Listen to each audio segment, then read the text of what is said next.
ಎಲ್ರಿಗೂ ನಮಸ್ಕಾರ. ನಾನು ನಿಮ್ಮ ವೀಣಾ ಸತೀಶ್. ಇವತ್ತು ಒಂದು ಸ್ವೀಟ್ ರೆಸಿಪಿಯೊಂದಿಗೆ ಬಂದಿದ್ದೀನಿ. ಬನ್ನಿ ಪೈನಾಪಲ್ ಕೇಸರಿ ಬಾತ್ ಯಾವ ಥರ ಮಾಡೋದು ಅಂತ ನೋಡ್ಕೊಂಡು ಬರೋಣ. ಮೊದಲಿಗೆ ಒಂದು ಹಣ್ಣಾದ ಪೈನಾಪಲನ್ನು ತಗೊಂಡಿದ್ದೀನಿ. ಇದರ ಎರಡೂ ತುದಿ ಭಾಗನ ಈ ಥರ ಕಟ್ ಮಾಡ್ಕೋಬೇಕು. ಆಗ ನಮಗೆ ಸುತ್ತ ಸಿಪ್ಪೆ ತೆಗಿಯೋಕ್ಕೆ ಈಸಿ ಆಗುತ್ತೆ. ಸಿಪ್ಪೆಯನ್ನು ತೆಳುವಾಗಿ ತೆಗಿಬೇಡಿ, ಸ್ವಲ್ಪ ದಪ್ಪವಾಗಿ ಈ ಥರ ತೆಗಿಬೇಕು. ಆದರೆ ಈ ಥರ ಕಣ್ಣು ಥರ ಅಂದರೆ ಸಣ್ಣ ಹೋಲ್ ಥರ ಇರುತ್ತೆ ನೋಡಿ, ಅದು ಸ್ವಲ್ಪ ಚೆನ್ನಾಗಿ ಹೋಗಬೇಕು.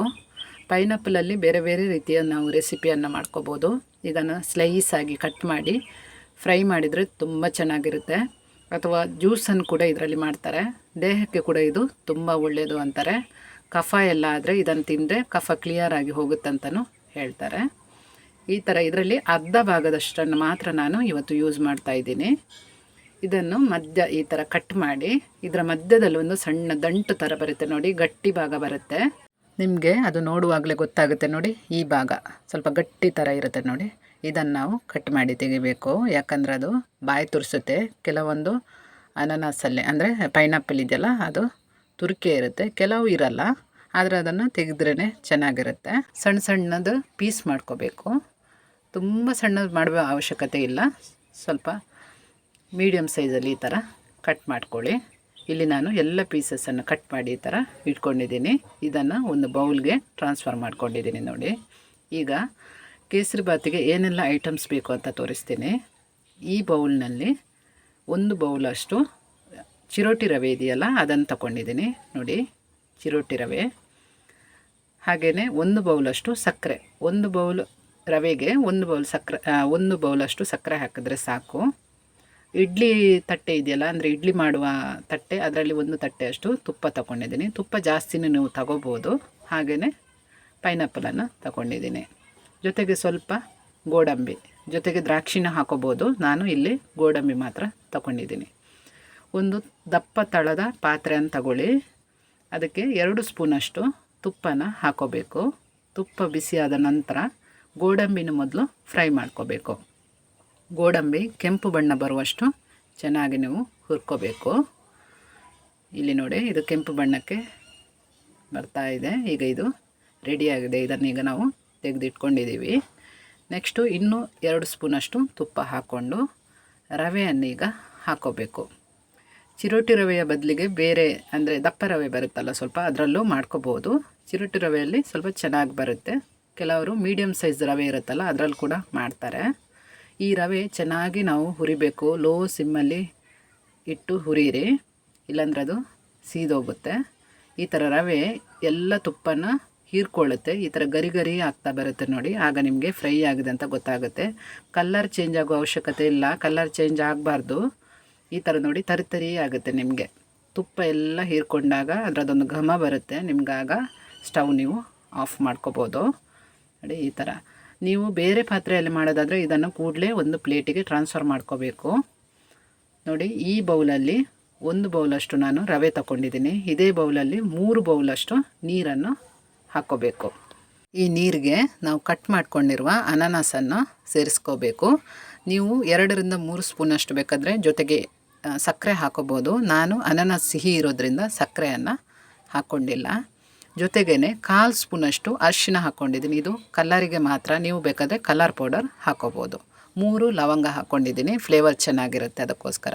ಇದನ್ನು 1-2 ನಿಮಿಷ ಕುದಿಯೋಕ್ಕೆ ಬಿಟ್ಟರೆ ಸಾಕು. ಅನಾನಸು ಬೇಗ ಬೆಂದೋಗುತ್ತೆ, ಟೈಮ್ ಹಿಡಿಯೋದಿಲ್ಲ.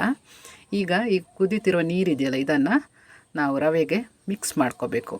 ಮಿಕ್ಸ್ ಮಾಡಿ ಈ ಥರ ಚೆನ್ನಾಗಿ ಸೌಟಾಗಿ ತಿರುಗಿಸ್ಬೇಕು.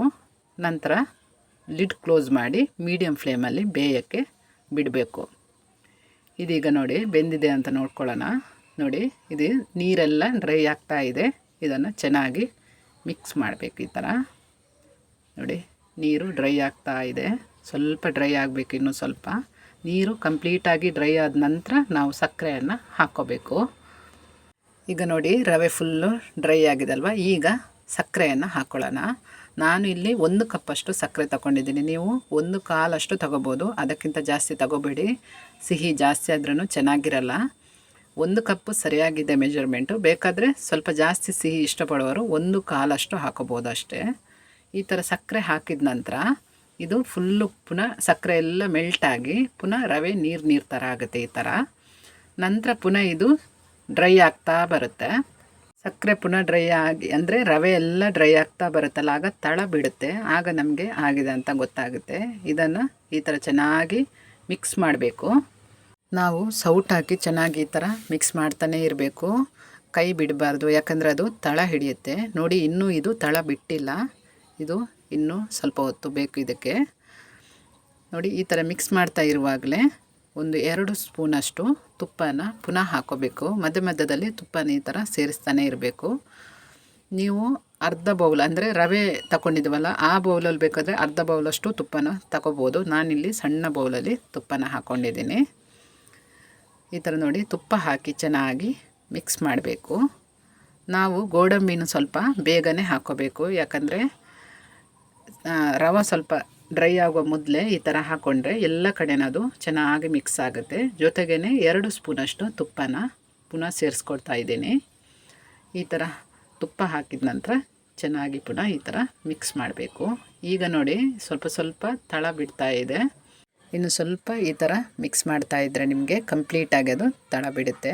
ಈಗ ಸ್ವಲ್ಪ ಸಕ್ಕರೆ ಹಾಕಿ ನಾನು ಏಲಕ್ಕಿ ಪುಡಿ ಮಾಡ್ಕೊಂಡಿದ್ದೀನಿ, ಇದನ್ನು ಇದಕ್ಕೆ ಹಾಕೋತಾ ಇದ್ದೀನಿ.